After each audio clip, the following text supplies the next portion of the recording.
पंच परम पद प्रणम करी शारद मात नमाय। मुकुट सप्तमी व्रत कथा भाषा कहू बनाए।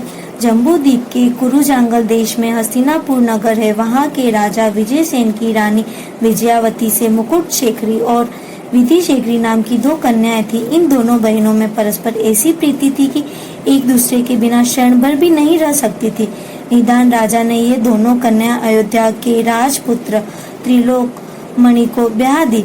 एक दिन बुद्धि सागर और सुबुद्धि सागर नाम के 2 चारण ऋषि आहार के निमित्त नगर में आए। सो राजा ने उन्हें विधि पूर्वक पड़गाह कर आहार दिया और धर्मोपदेश श्रवण करने के अंतराल राजा ने पूछा, हे नाथ, मेरी इन दोनों पुत्रियों में परस्पर इतना विशेष प्रेम होने का कारण क्या है?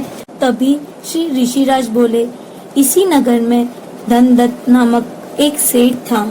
उनके जिनवती नाम की एक कन्या थी और वहीं एक माली की वनमती कन्या भी थी। सो इन दोनों कन्याओं ने मुनियों के द्वारा धर्मोपदेश सुनकर मुकुट सप्तमी व्रत ग्रहण किया था।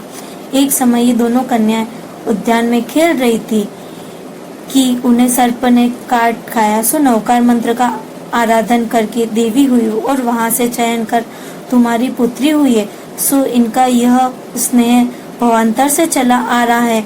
इस प्रकार भवांतर की कथा सुनकर दोनों कन्याओं ने प्रथम श्रावक के 5 अनुव्रत, 3 गुणव्रत और 4 शिक्षा व्रत, इस प्रकार 12 व्रत लिए और पुनः मुकुट सप्तमी व्रत धारण किया। सो प्रतिवर्ष श्रावण शुद्धि सप्तमी को प्रोषित करती है और ओम ह्रीम वृषभ तीर्थंकरोभ्यो नमः इस मंत्र का जाप्य करती है तथा अष्टद्रव्य से श्री जिनालय में जाकर भाव सहित जिनेन्द्र की पूजा करती थी।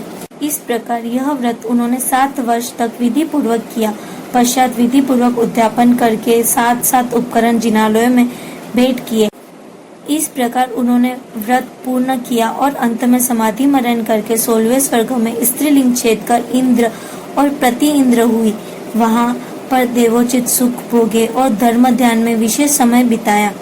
पश्चात वहां से चय कर ये दोनों इंद्र प्रत्येंद्र मनुष्य होकर कर्म काट के मोक्ष जावेंगे। इस प्रकार सेठ जी तथा माली की कन्याओं ने व्रत पालन करके स्वर्गों के अपूर्व सुख भोगे। वहां से चय कर मनुष्य गति से ही मोक्ष जावेंगे। धन्य है जो और भव्य जीव भाव से यह व्रत धारण करे तो वे भी इसी प्रकार के सुखों को प्राप्त होवेंगे। श्रेष्ठी अरुमाली सुता मुकुट सप्तमी व्रतधार भय इंद्र प्रति इंद्र द्वय अरु हुई यह भव पार। जय जिनेन्द्र।